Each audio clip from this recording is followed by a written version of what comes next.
राजा बलि सुतल पाताल में प्रवेश करते हैं और साथ नारायण भी द्वारपाल बनकर के भगवान रक्षक बनकर के गए हैं। सबको बहुत आनंद हुआ भगवान की इस लीला से, कितनी सुंदर वामन लीला कर रहे हैं भगवान। अब आ गए ये तो पाताल के अंदर अपना काम शुरू कर दिया। इधर माता महालक्ष्मी बड़ी बेचैन, नारायण गए तो वापस आए ही नहीं, और गए भी कहाँ ये भी नहीं पता। गए थे बलि पर कृपा करने, देखो अवतार लिया वामन बन करके गए और वहां से सीधे चले गए राजा बलि के साथ पाताल के अंदर। अब लक्ष्मी जी परेशान होने लगी। एक दिन नारद जी मिल गए तो नारद जी से पूछा कि आप नारायण का कोई पता ठिकाना जानते हो, कहाँ है वो? नारद जी बोले हाँ सुना है, आपके नारायण सुतल पाताल में राजा बलि के घर चौकीदारी कर रहे हैं।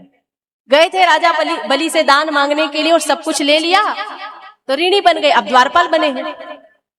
लक्ष्मी जी ने सुना तो बड़ा बुरा लगा, मेरे प्रभु सर्वस्व के स्वामी मेरे नारायण द्वारपाल बने हैं, तो छुड़ाने के लिए आई। युक्ति लगाई माता लक्ष्मी ने, बनाया ब्राह्मणी का रूप और आ गई वो भी सुतल पाताल में। बलि कितने भाग्यशाली थे, द्वार पे नारायण भी है और आज लक्ष्मी जी भी आ गई है, वो भी बिना बुलाए। आश्चर्य मत करो, जिसके द्वार पे नारायण होंगे ना वहां लक्ष्मी तो बिना बुलाई ही आएगी। इसलिए लक्ष्मी के पीछे नहीं नारायण के पीछे भागो। नारायण के पीछे भागोगे तो लक्ष्मी बिना बुलाए आ जाएगी। राजा बलि ने नारायण को बांधा है तो आज लक्ष्मी जी बिना बुलाए आई है।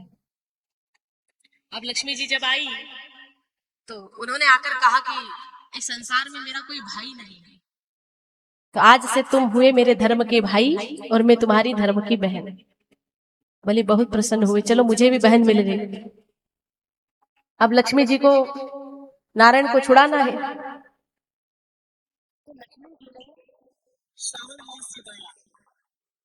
श्रावण मास में पूर्णिमा तिथि, तो उस दिन राजा बलि के हाथ में बांधी उन्होंने राखी। तभी से परंपरा प्रारंभ हो गई महाराज, रक्षाबंधन का त्योहार। माता लक्ष्मी बलि राजा के हाथ में राखी बांधती है। राखी बंधवाई तो बलि राजा बोले कि आज तुमने मुझे राखी बांधी, रक्षा सूत्र बांधा, बदले में मुझे भी तो कुछ देना पड़ेगा, तो क्या भेंट करूं?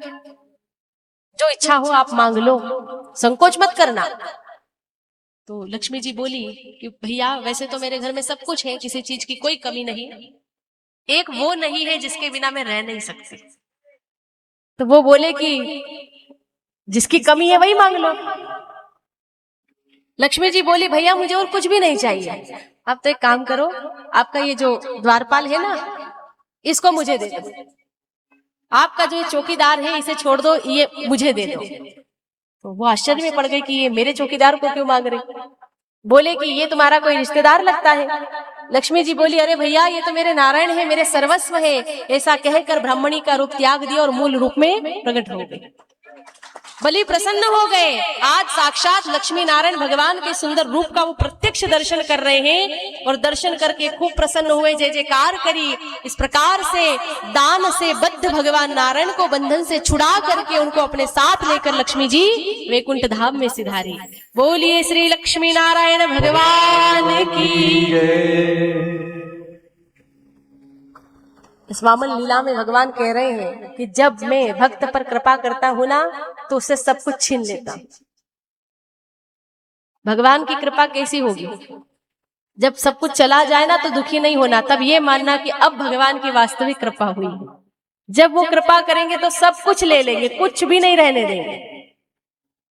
कुछ रहने से ही जीव को अभिमान आता है और वो भगवान को अच्छा नहीं लगता। प्रभु की वास्तविक कृपा वही होगी जब वो सब कुछ हमसे छीन लेंगे। बलि पर कृपा ही करी है भगवान ने, और जो लिया तो बदले में क्या नहीं मिला राजा बलि।